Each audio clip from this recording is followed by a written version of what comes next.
Vas-y, c'est la deuxième question, non?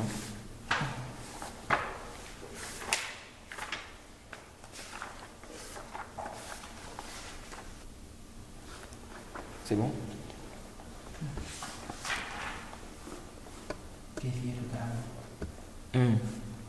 Oui, oui, page 174. بسم الله والصلاة والسلام على رسول الله وعلى آله وصحبه. سئل الشيخ رحمه الله سؤال الثاني: كيفية التعامل مع أهل البدع والأهواء من الجانب الديني والدنيوي. نعم، بسم الله والصلاة والسلام على رسول الله أما بعد. Deuxième question, donc on pose la question au Cheikh Obeid. Deuxième question, comment se comporter avec les gens de l'innovation et les gens des passions, n'est-ce pas, sur le plan religieux et mondain? نعم.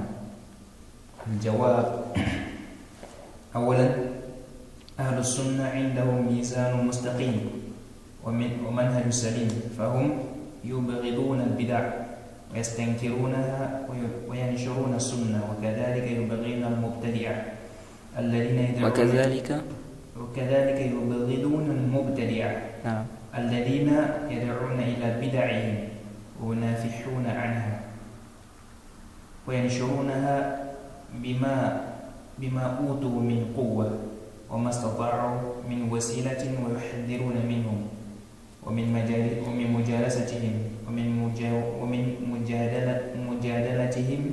ومن ذلك ما قاله أبي أيوب وما قاله أبو أيوب السختياني رحمه الله.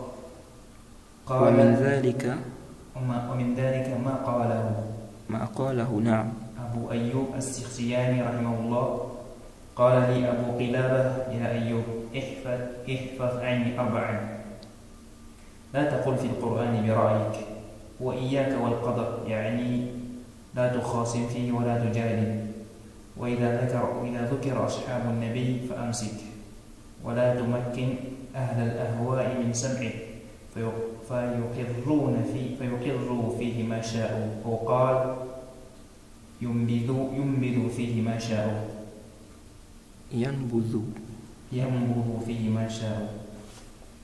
On pose la question au Cheikh Obeid. Comment se comporter, n'est-ce pas, avec les gens de l'innovation et les gens des passions sur le plan religieux et sur le plan quoi? Mondain. Donc comment on va se comporter avec eux? La réponse, le Cheikh dit premièrement, les gens de la Sunna ont, n'est-ce pas, une balance droite. Et ils ont un manhaj qui est quoi? Qui est correct, qui est sain, qui est juste. Ils ont un manhaj qui est juste, qui est correct. Ils ont une balance droite. Ils détestent l'innovation. Les gens de la Sunna détestent l'innovation. Donc, tu ne vas pas trouver quelqu'un de la Sunna qui aime l'innovation. Mais il y a des gens aujourd'hui qui disent qu'ils font partie de la Sunna, mais ils sont en train de défendre l'innovation. Ils veulent autoriser les innovations dans le dîn, que soi-disant ils appellent les bonnes innovations. Jaïd, ils défendent les innovations, soi-disant qu'il y a des bonnes innovations. Non. Le prophète a dit toute innovation, kullu bid'atin dalala, toute innovation est un égarement. C'est général. Donc ici, là, le cheikh dit, les gens de la Sunna détestent l'innovation, les innovations. Ils réprouvent cela. Jaïd. Et ils propagent la Sunna. Les gens de la Sunna propagent la Sunna. De même, ils détestent les innovateurs. Donc ce n'est pas seulement l'innovation. Parce qu'il y a des gens qui disent non, il faut détester la bid'a, mais pas la personne. Non. On déteste la bid'a et celui qui fait la bid'a là. Parce que la bid'a là qui fait ça, c'est quelqu'un qui fait ça. Donc on déteste les innovations, on déteste aussi les innovateurs. Pourquoi? Parce qu'ils contredisent le prophète. Parce qu'ils innovent dans la religion. Donc le cheikh dit, il déteste également les innovateurs. Ceux-là qui appellent à leurs innovations, qui défendent ces innovations-là, qui propagent cela. Et ils le font avec ce qu'ils ont comme force. Jaïd. les gens de l'innovation, on avait déjà vu ça. Il y en a, ils sont dans des innovations, mais ils n'appellent pas quoi? À leurs innovations. Jay, tu vas trouver par exemple quelqu'un, parfois tu vas trouver un papa, il est dans la bid'a, mais il ne fait pas de da'wah, il ne prêche pas. Il est là à la mosquée, il vient prier, il ne fait rien. Jay, celui-là, on ne se comporte pas avec lui comme on se comporte avec celui qui appelle à la bid'a, qui monte sur le mimbar, il défend sa bid'a, il fait des durous, il refute les gens de la sunna, il met en garde contre eux, il apporte des shubhat aux gens. Ils ne sont pas pareils. Jay. Donc celui-là, on va se comporter avec lui d'une autre façon.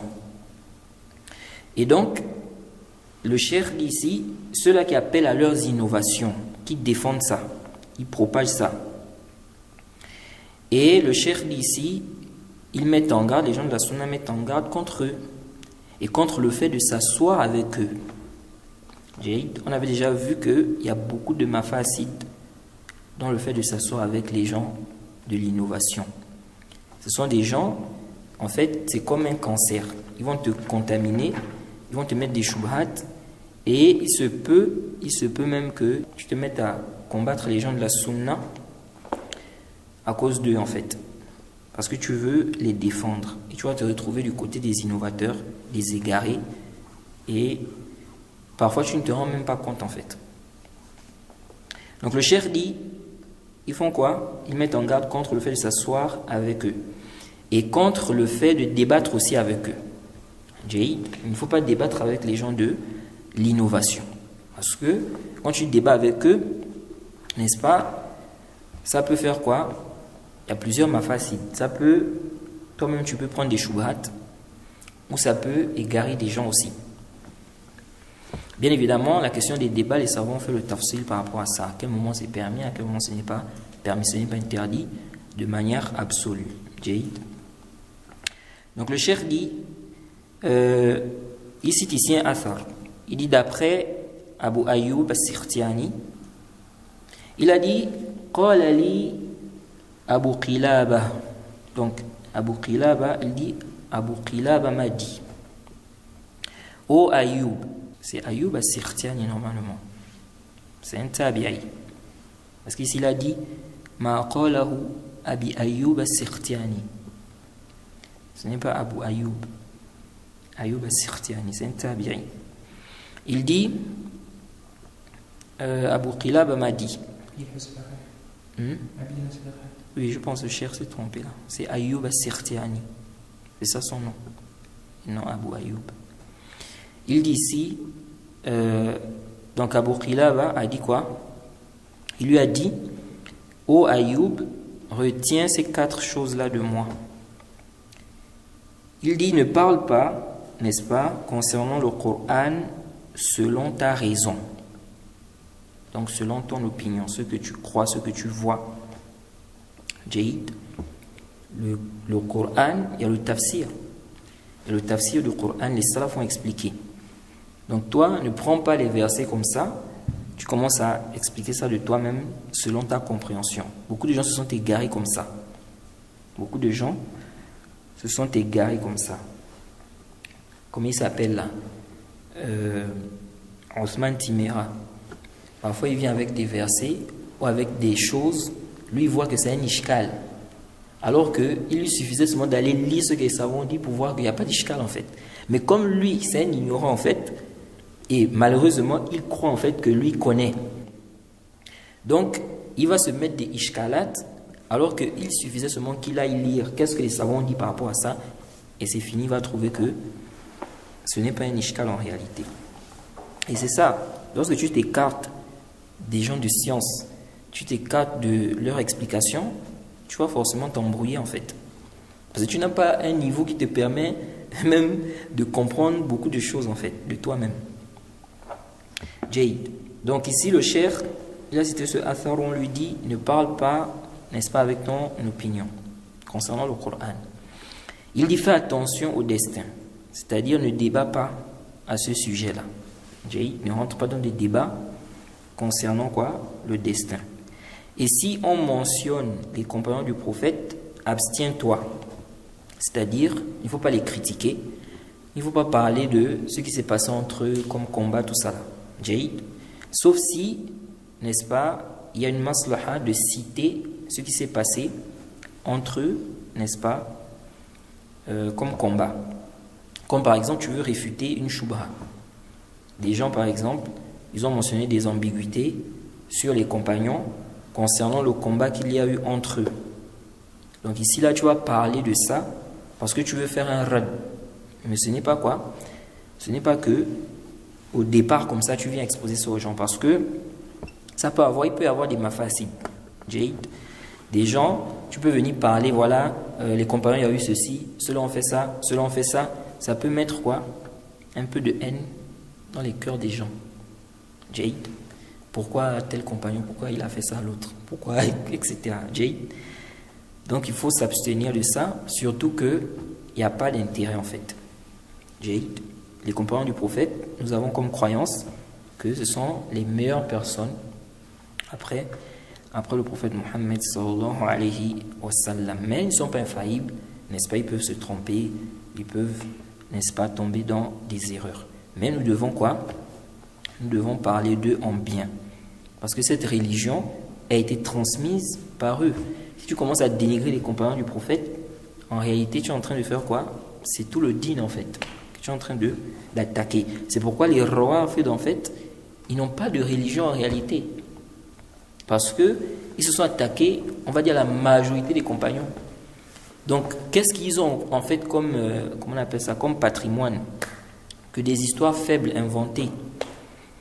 Les hadiths authentiques, ils ont rejeté ça, soi-disant, les compagnons étaient des égarés. Il a dit de ne pas permettre donc l'écoute, n'est-ce pas, ne pas permettre aux gens de l'innovation de l'écouter en fait, de t'écouter, afin qu'ils ne prennent pas ce qu'ils veulent et qu'ils rejettent ce qu'ils veulent. Et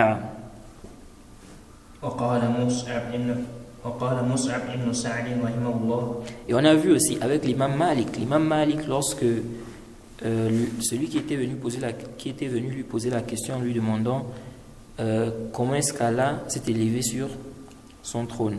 Qu'est-ce que l'imam Malik a dit? Là, c'était un innovateur, il a demandé de le faire sortir. C'est pourquoi nous disons que l'innovateur, il faut le chasser en fait. Il ne faut pas le laisser dans les rangs des gens de la sunna. Parce que c'est comme un cancer. Il va prendre les autres petit à petit. Donc il faut quoi? Il faut le chasser. Sauf si c'est quelqu'un qui vient pour connaître la vérité. Il veut comprendre. Parce qu'il y a des gens qui ont des shubhat, ils veulent connaître. Ils se rapprochent pour connaître. Mais quelqu'un dit non, laissez-le. Il se mélange avec les frères de la sunna, tout ce monde-là. Non. Parce qu'on n'est pas à l'abri qu'il entraîne aussi. Il entraîne les autres, donc on ne doit pas les laisser. Donc il n'y a pas de mal si quelqu'un dit, par exemple, il est dans sa mosquée, il ne veut pas les gens des bid'a dans sa mosquée. On ne doit pas dire non, il est mutashaddi, il est dur, pourquoi il dit ça et tout ça. L'imam Malik a chassé. Parce qu'il a vu que celui-là, c'est quoi? C'est qu'il va mettre des shubhat.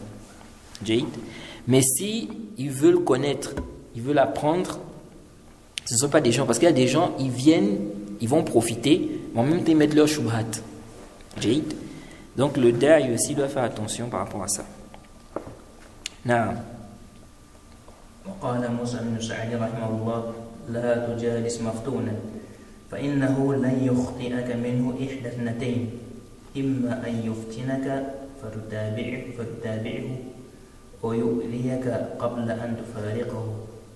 Il dit ici que Mus'ab ibn Sa'd a dit: ne t'assois pas avec quelqu'un qui est maftoun, qui est éprouvé, car tu ne rateras pas deux choses.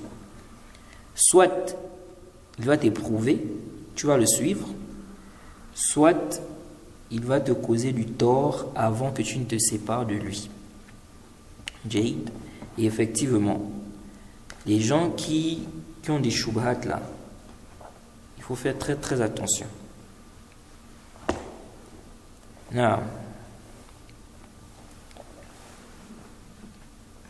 والنقل عن الأئمة السلف بدءا من أصحاب رسول الله صلى الله عليه وسلم فأئمة التابعين ومن بعدهم متواتر في التحذير من البدع ومن بعدهم متواتر في التحذير من البدع وأهلها مع الشدة النكير وينكرون هذا النكير الشديد لأن المقصود تصفية السنة من البدع والمحدثات في الدين ووقاية أهل السنة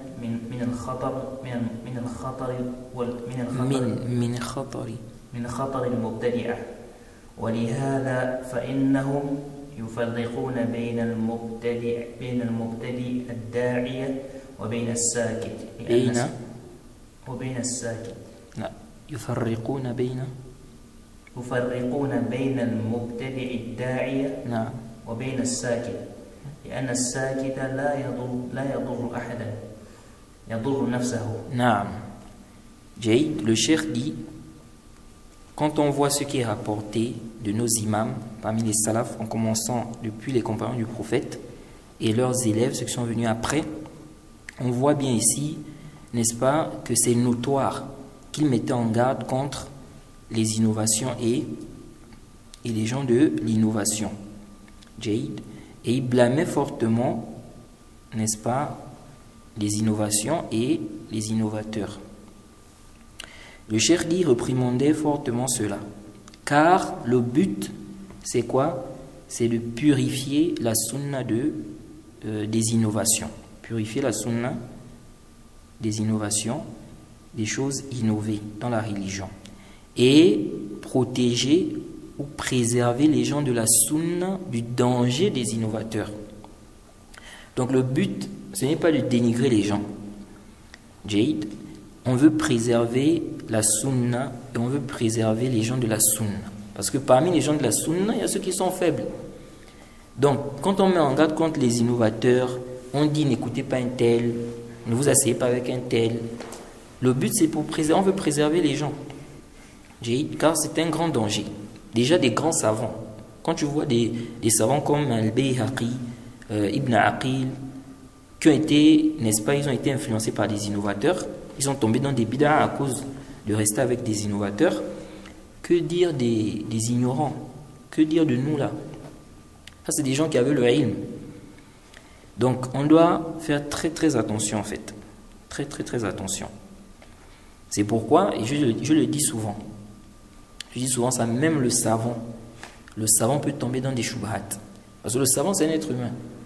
Il peut tomber dans des shubhat. Sinon, qu'est-ce qui a fait que des savants comme An-Nawawi, Ibn Hajar, ils interprètent les attributs d'Allah, ou bien ils tombent dans ce dans quoi ils sont tombés là, concernant le chapitre des noms et attributs? Ce sont les shubhat, les ambiguïtés. Donc ce n'est pas parce que quelqu'un est savant qu'il ne peut pas tomber dans quoi? Dans une ambiguïté. Il peut lire un livre des sectaires et il tombe dans une ambiguïté. C'est pourquoi même le savant, il doit faire attention. Il doit faire attention. Il ne doit pas dire non, moi je peux, parce que je suis savant, oui, donc je peux lire. Ou même l'étudiant en sciences, il dit moi j'ai atteint un niveau et je peux détecter c'est quoi, etc. Il se peut que tu tombes dans une ambiguïté et tu n'arrives pas, c'est-à-dire comment réfuter ça, tu n'arrives pas en fait. Et tu vas suivre ça. Donc ici là, le cheikh dit, le but c'est quoi? Le but c'est de préserver, c'est de préserver les gens de la sunna. Il dit c'est pour cela qu'il faisait la différence entre l'innovateur qui appelle à sa bid'a et celui qui se tait.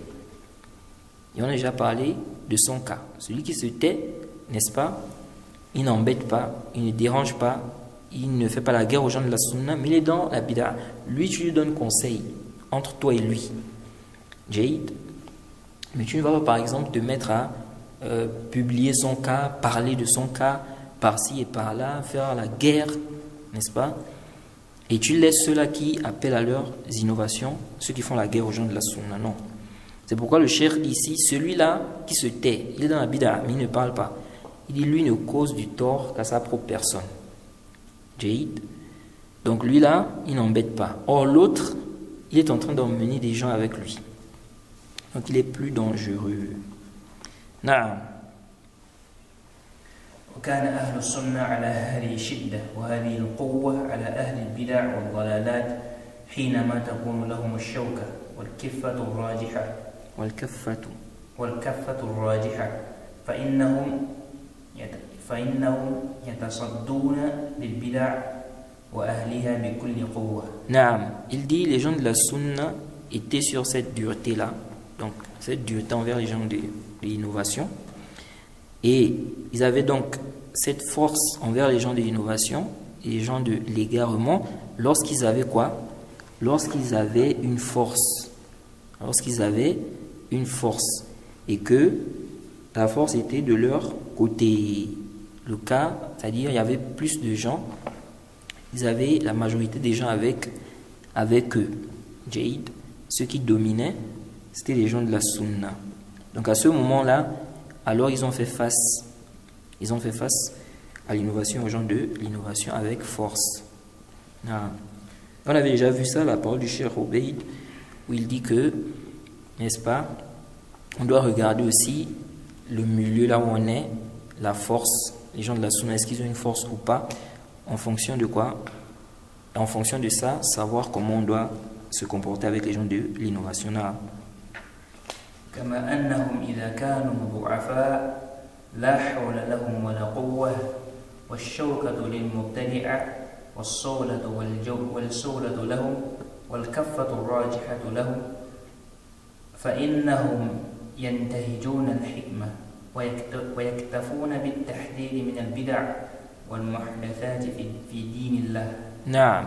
Donc le cheikh dit, de même, s'ils sont faibles, donc les gens de la sunna sont faibles, Jaïd, ils n'ont pas de force, de puissance, ils n'ont pas de force avec eux, Jaïd, ils n'ont pas une influence.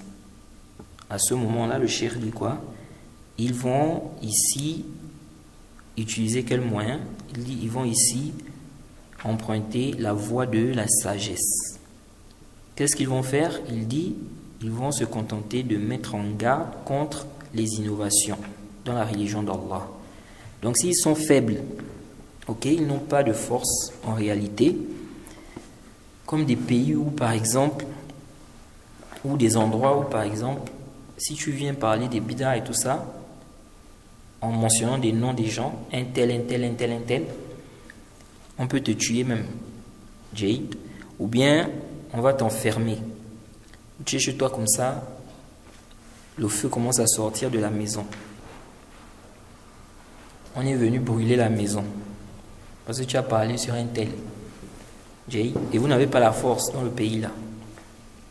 Dans des cas comme ça, le cheikh dit, il faut utiliser la hikmah. Et ça, c'est puiser des textes, on avait déjà vu ça, Jaïd, que il faut voir quoi? Il faut voir l'état des gens aussi. Il ne faut pas dire non, moi je dis la vérité puis c'est tout. Non. Sinon tu vas faire quoi? Tu vas faire du désordre. Le prophète ne sait pas comprendre. Il n'a pas dit je veux prêcher, je veux dire le haq, je veux faire ce qui est haq et c'est tout. Non. Quand le prophète n'a pas voulu tuer certains hypocrites, c'était par rapport à quoi? Parce qu'il a vu que ça devait causer un grand mal. Il n'a pas dit non, bon, même si les gens pensent comme ça, moi c'est pas mon problème. Non. Parce que le but ici c'est quoi? C'est que toi tu veux faire passer un message. Jaïd, ce n'est pas ici ton intérêt personnel. Non.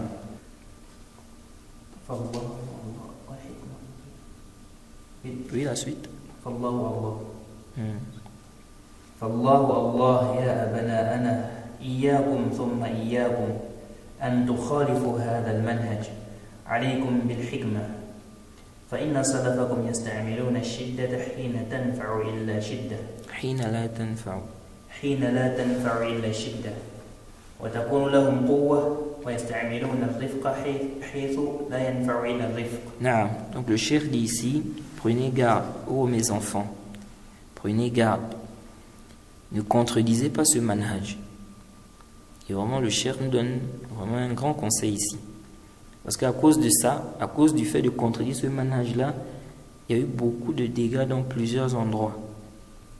Les gens qui parlent sans sagesse, et généralement ce sont les gens qui n'ont pas n'est-ce pas, étudier auprès des savants en général, même si je ne dis pas que tous ceux qui n'ont pas étudié auprès des savants, ils n'ont pas de sagesse. Mais généralement, c'est ça. Ils se précipitent, ils parlent comme des gens, vraiment, on dirait des gens qui ne réfléchissent pas. Le cheikh dit, prenez garde, ne contredisez pas quoi, ce manhaj-là. Il faut que vous ayez de la sagesse. Il dit, vos pieux prédécesseurs, n'est-ce pas, ont utilisé la dureté lorsque quoi?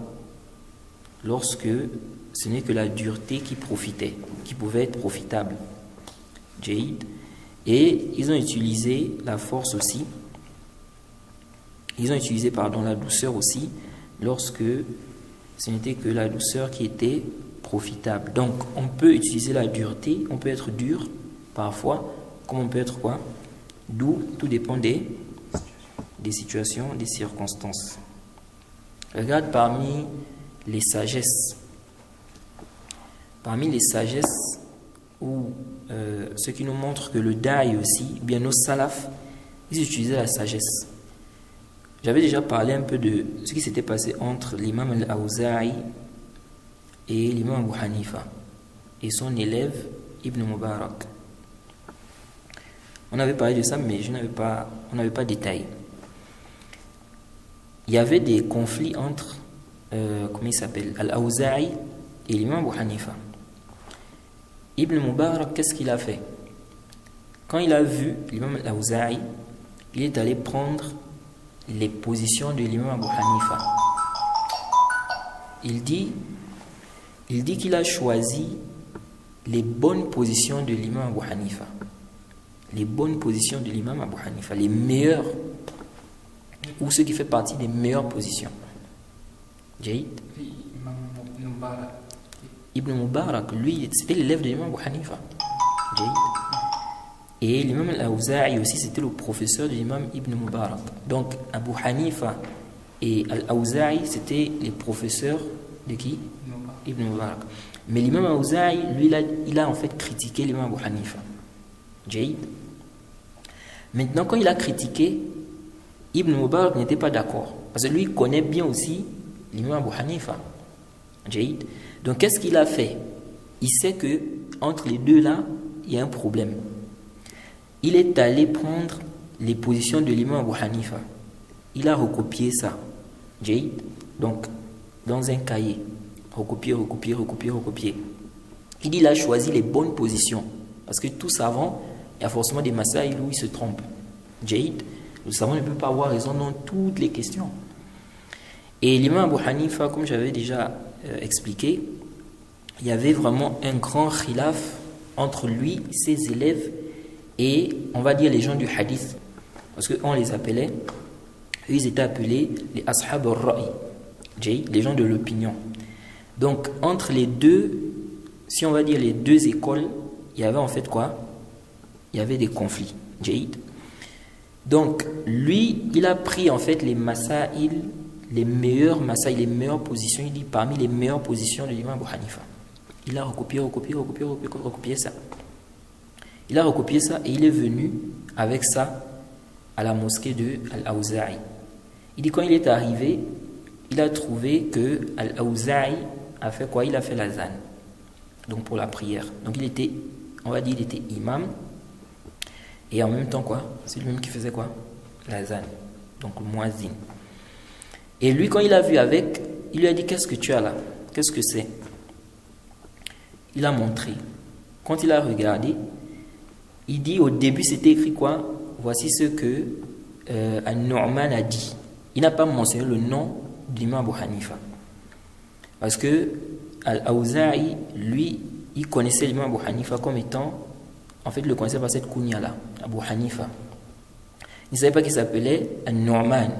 Parce que l'imam Abu Hanifa s'appelle An-Nu'man. Donc lui, il n'a pas mentionné l'imam Abu Hanifa. Il n'a pas écrit, voici les positions de Abu Hanifa, dans tel sujet. Il a mis An-Nu'man. Donc lui, il a commencé à lire ça. L'imam Al-Awza'i. Quand il lisait. Après, c'était le moment de la prière. Il a arrêté. Il a fait quoi? Il a fait la prière. Après la prière, il a encore pris pour continuer à lire. Et ça montre qu'il a trouvé que c'était intéressant. Et si ce n'était pas intéressant, il ne devait pas faire quoi? Il ne devait pas continuer à lire. Donc il a vu que c'était vraiment intéressant. Il a lu, il a lu, il a lu. Après, il demande à Ibn Mubarak, après avoir lu, il a lu jusqu'à il a terminé.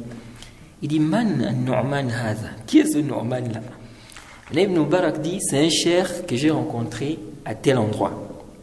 Il dit vraiment, il faut aller auprès de ce cheikh là et tirer profit de lui, beaucoup étudier avec lui avant en fait qu'il ne meure en fait. C'est quelqu'un de noble. Ensuite, Ibn Mubarak lui a dit, c'est Abu Hanifa que tu as fait. Abu Hanifa que tu as critiqué. C'est Abu Hanifa que tu as critiqué. Tu vois comment il a utilisé une sagesse. Parce qu'il savait que s'il vient, il dit, voilà ce qu'Abu Hanifa a dit, il ne va même pas lire. Donc il a utilisé un moyen en fait. À la fin, c'est la fin, il lui dit maintenant que mais celui-là, celui que tu critiques là, qui s'appelle Abu Hanifa. Et lui, c'est lui maintenant que je dis c'est quelqu'un de noble. Donc pour dire quoi? Pour dire que le da'i, il ne doit pas mettre de côté la sagesse. Il ne doit pas se dire non, il suffit seulement que je viens de dire, Allah a dit, le prophète a dit, c'est fini. Non, il faut la sagesse parce qu'à travers la sagesse, tu vas gagner beaucoup de choses et tu vas faire quoi?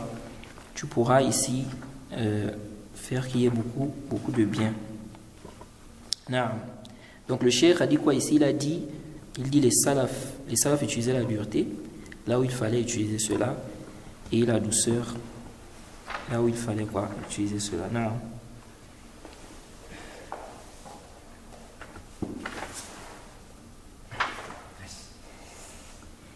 وعلى هذا يخرج قول ابن سيرين وغيره من الأئمة رحمة الله عليه يا أهل السنة ترفقوا فإنكم أقل الناس هذا أول ما أوصيكم به. Le cheikh dit, et donc de là on va donc déduire de la parole d'Ibn Sirin et d'autres parmi les imams. On prend de là ce qu'ils ont dit, ô vous les gens de la sunna, n'est-ce pas? Soyez doux. Soyez doux, car vous êtes quoi? Les plus, on va dire les moins nombreux en fait. Jaïd. Les moins nombreux. Donc de là on tire, il dit c'est de là on tire aussi on tire cela aussi de cette parole-là. Donc oui, entre les gens de la sunna, il faut être doux. Il y a des gens qui ne connaissent pas ça aussi. Ou bien ils font semblant, ou bien ils suivent la passion, ils sont tombés dans, n'est-ce pas, ce danger-là. Ils vont être durs envers les gens de la sunna. Parfois même tu vois, lui, son travail c'est seulement les gens de la sunna en fait. Il a laissé les innovateurs. Il a vraiment une dureté envers les gens de la sunna, il les attaque. Tu comprends que lui là vraiment il a un sérieux problème. Donc entre les gens de la sunna, il faut quoi? La douceur. Non, personne n'est infaillible. Quelqu'un de la sunna s'est trompé, il faut être doux envers lui, il faut lui expliquer pour qu'il revienne au haqq. Parfois aussi c'est la manière qui fait en sorte que certaines personnes ne reviennent pas à la vérité. La manière dont on vient lui parler en fait. Jade. Donc tout ça aussi on doit voir, parce que le but c'est qu'il revienne. Ce n'est pas de, je sais pas moi, le faire tomber ou bien l'attaquer, non. Nous on veut qu'il revienne sur le haqq. Donc qu'est-ce qu'on fait? Il faut être quoi? Il faut être doux envers lui. Et celui qui est têtu, bien évidemment aussi, lui là il mérite quoi? La dureté, contrairement à celui qui n'est pas têtu. Donc le cheikh dit ça, c'est le premier conseil que je vous donne. Deuxièmement, il dit ثانيا أوصيكم بالإقبال على العلم الشرعي والعلم الشرعي هو فقه الكتاب والسنة وفق سيرة السلف الصالح ومما أوصيكم به كتب العقيدة التي ألفها أئمة السلف كتب العقائد التي ألفها أئمة السلف كتب العقائد التي ألفها أئمة السلف مثل السنة لعبد الله بن الإمام أحمد. Le cheikh dit donc, ça c'est le premier conseil qu'il a donné. Deuxième conseil, donc il faut la sagesse, il faut mettre la dureté. Là où il faut mettre la dureté, la douceur. Et la douceur, là où il faut mettre la douceur. Il dit, deuxièmement, je vous conseille d'apprendre, d'étudier. Je vous recommande de vous tourner vers la science. Et ça, c'est important. Il ne faut pas se mettre là dans les qil ou aqal. Il dit, je vous recommande de vous tourner vers quoi? La science. La science est une lumière. Et c'est avec la science qu'on réussit, n'est-ce pas, à s'en sortir même dans les fitanes. Il dit ici, et la science légiférée, c'est quoi? C'est la compréhension du kitab wa sunna, n'est-ce pas, selon la voie des pieux prédécesseurs. Jaïd. Et parmi donc les choses, il dit, je vous conseille également, parmi les choses dont il conseille, il dit, les livres de croyance que les imams des salafs ont écrits. Jaïd. Donc le cheikh conseille aussi ces livres-là. Quoi? Les livres-là? Bien sûr, ça existe. Il dit ici, comme le livre de As-Sunna du fils de l'imam Ahmed. L'imam Ahmed, son fils, il a écrit un livre qui est quoi? As-Sunna. Et justement, dans ce livre-là, n'est-ce pas? C'est dans ce livre-là, les Haddadi, certains se basent beaucoup sur ce livre-là pour attaquer l'imam Abu Hanifa. Parce que dans ce livre-là, justement, il parle un peu du khilaf qu'il y a eu entre les gens du Ra'i et puis les gens du Hadith. Et je crois qu'il y a eu une toba. On m'a dit qu'il y a eu une toba, ils ont effacé ça. Ils ont effacé tout ce qu'il y a eu, tout ce qu'il a mentionné là-bas, où il y avait des critiques sur l'imam Abu Hanifa et tout. Ils ont fait sortir le livre sans ça. Mais ça, c'est pas quelque chose de bien en fait. Jaïd. De faire quoi? De retirer ça du livre de qui? Du fils de l'imam Ahmed. Ce qu'il faut faire, c'est le tahqiq. Le tahqiq de montrer, parce que dans ce qu'il a mentionné, il y a ce qui n'est pas authentique. Montrer ce qui est authentique, ce qui n'est pas authentique, et comment on doit comprendre ça. C'est ce qu'il faut faire. Mais retirer, quelqu'un écrit son livre, vous retirez des choses dedans, comme ce qui s'est passé avec l'imam Nawawi aussi. Il y a son sharh de Sahih Muslim, il y a certains nusakh où ils ont enlevé toutes les paroles où il y a quoi? Ils ont enlevé les paroles là où il y avait les interprétations des sifat et tout ça. Bref, donc, ici là il dit, ce livre-là, il conseille ce livre-là. Mais, ce genre de livre-là, tu ne peux pas lire ça toi-même. Donc quand le cheikh ici dit qu'il conseille ce livre-là, la personne ne peut pas lire ça elle-même. Il faut un enseignant. Et vraiment c'est triste. Aujourd'hui, moi je vois quand même que c'est déplorable. On a beaucoup de livres de nos salafs.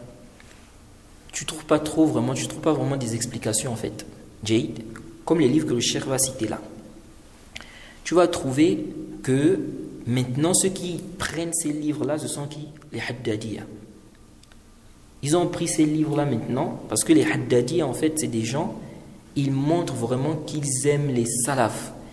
Et ils ont un rouleau, ils ont une exagération sur les salafs. Les athar, parfois ils mettent ça comme si c'était un hadith du prophète. Ils vont prendre la parole d'un salaf, ils vont faire de ça comme si c'est un os du prophète en fait. Et ça c'est de l'exagération. Et souvent ils trompent les jeunes comme ça parce que quand ils viennent avec ça, les gens qui aiment les salafs, ils vont tomber dans leur piège. Parce qu'ils vont voir que ils respectent, on dit les salafs, suivez les salafs. Moi je vous parle des salafs. C'est comme ça qu'ils ont fait avec l'imam Abu Hanifa. Non, on vous parle des paroles des salafs, vous nous dites non, vous nous amenez des... Comme si les salafs même étaient unanimes pour critiquer l'imam Abu Hanifa. Donc, nous disons, c'est vraiment dommage. Il faut que les salafis, les gens de la sunna aussi travaillent, n'est-ce pas, font le tahrik de ces livres-là, les shuruhat, jaid. Parce que si on laisse ça, et que c'est les gens des bid'a, regardez comment ils s'appellent là. Adil al-Hamdan. Presque, je peux dire, une bonne partie des livres des salafs, c'est lui qui a fait le tahqiq. Tu vas chercher Sharh Usul Sunnah de Lalaka'i, tu vas trouver, on te montre ça. Tu vas chercher les Ibn, comment on appelle ça, Ibanatul Kubra, tout ça là, tu vas trouver son tahqiq. Tu vas chercher un livre de Ibn Harb, on te montre son tahqiq. Et lui, c'est quelqu'un, quand il fait le tahqiq, il profite à mettre ses shubhat. Donc il faut Adil Al-Hamdan là, celui que le Cheikh Rabi a réfuté là. C'est quelqu'un de très dangereux. Lui, il choisit. En fait, en ce moment, il fait un travail sur les tahriqat là. Donc, il va prendre les livres là, des salafs là, il fait le tahriq de ça. Mais dans le tahriq, en bas, il met ses annotations, ses shubhat, ses trucs. Donc, des livres comme ça là, on doit avoir des shubhat. Oui, c'est vrai, Usul al-Salasa, Kitab Tawhid, oui. Mais ces livres là aussi, les livres de nos salafs là, il faut qu'on fasse il faut des shubhat de ça. Il dit ici, c'est pourquoi le Cheikh Rabi, quand il a fait le rad, il dit, j'ai vu que tu as fait le tahqiq de certains livres des salafs et vraiment tu te comportes mal envers les imams. Pourquoi? Parce que maintenant lui, il a vu que c'est libre. Les gens ne s'occupent pas de ça. Ah, lui, il a pris. Ce qui fait que même aujourd'hui, parfois tu vas en bibliothèque, tu cherches un livre, un bon tahqiq, on te montre, tu vois, c'est Adil Hamdan. C'est lui qui est là. Parce que personne n'a fait. Personne n'a travaillé ça. C'est vraiment triste. Il dit ici, le Cheikh Obeid dit, Kitab al-Sunnah du fils de l'imam Ahmed. Ça là, qui a fait le charge de ça? Je ne connais pas un savant salafi qui a fait le charge de ça. Il dit, c'est vrai que bon, il y a certaines personnes, comment il s'appelle là, il y a un du Yémen là, qui fait les tahriqat de certains livres là, mais lui aussi, il y a, j'ai oublié son nom là, il a fait le tahriq de Kitab al-Tawhid d'Ibn Khuzayma, de Usul Sunnah de Lalaka'i aussi. Il essaie un peu de faire les tahriqat des livres des salaf la main. Bref, ici là, il dit quoi? Il dit, le cheikh dit, ensuite il a dit, après le livre du fils de l'imam Ahmed, et ça aussi c'est aussi un rad. Les Ash'ari aujourd'hui qui disent que non, vous n'avez pas des savants. Vous n'avez pas des savants. Si aujourd'hui vous parlez du ilm, vous allez citer qui? Vous citez les Nawawi, les Ibn Hajar, les gens qui ont expliqué les livres des hadiths là. Mais tous les salafs qui ont écrit les livres là, ils étaient dans la croyance des Ash'ari. Le fils de l'imam Ahmed, Ibn Khuzayma, Al-Khallal, Al-Iman de Abi Ubayd, tout ce monde là, c'était des Ash'ari. Il dit ici donc As-Sunnah de Ibn Abi Asim. Ça aussi c'est un livre parmi les livres de nos imams parmi les salaf. Et ça, je pense que le Cheikh Al-Albani a fait le tahqiq de ça, de Ibn Abi Asim là. As-Sunnah aussi de Al-Khallal. Al-Tawhid de Ibn Mandah. Tous ces livres là, il faut des shuruhat. Il dit ici Kitab al-Tawhid d'Ibn Khuzayma, qui est aussi un grand livre, et Inch'Allah je vais bientôt commencer le sharh de ce livre là dans les Asma wa Sifat. Kitab al-Tawhid d'Ibn Khuzayma, c'est un très grand livre dans les Asma wa Sifat. Vraiment, il a bien réfuté les Ash'ari, les Jahmiya. C'est pourquoi il le déteste vraiment. Et Ar-Razi, je crois que c'est lui, oui, il disait même que c'est un livre de shirk. Il dit c'est un livre de shirk. Parce qu'en fait, ça réfute leur croyance. Ar-Razi, pas Ar-Razi, le savant de la Sunna, pas Abu Hatim Ar-Razi. Ar-Razi, le Ash'ari. Tu ne le connais pas? Ar-Razi, c'est un égariste. Il fait partie des grands, on va dire, quand on parle des références des Ash'ari, ceux qui sont venus après, il est parmi les têtes. Il a défendu la croyance des Ash'ari, il a mis des shubhat, tout ça.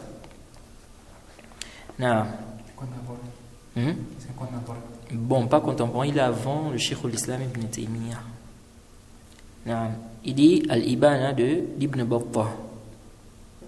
Tu connais un sharh de ça? Ah bon? Ça me dit quelque chose, je sais plus de qui.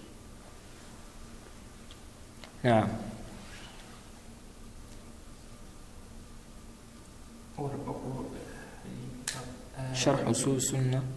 شرح أصول السنة للالكائي. نعم. ومكتبة الشيخ الإسلام ابن تيمية، ومكتبة الشيخ الإسلام تلميذه تلميذه نعم ابن القيم ومكتبة الشيخ الإسلام محمد بن الوهاب رحمه الله وما شاكلها من الكتب التي نقلت لنا أصول الدين وفروعه نقلا مأمونا موثقا وفروعه نقلا مأمونا موثوقا.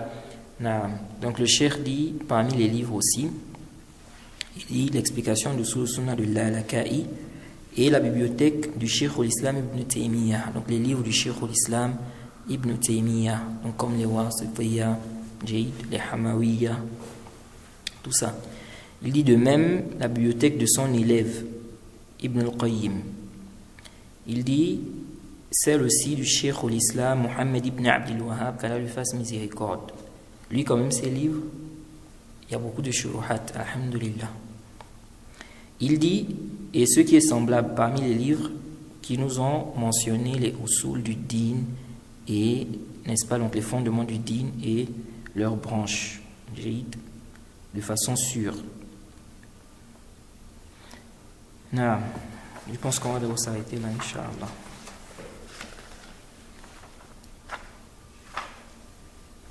Après, il va citer les livres de hadith.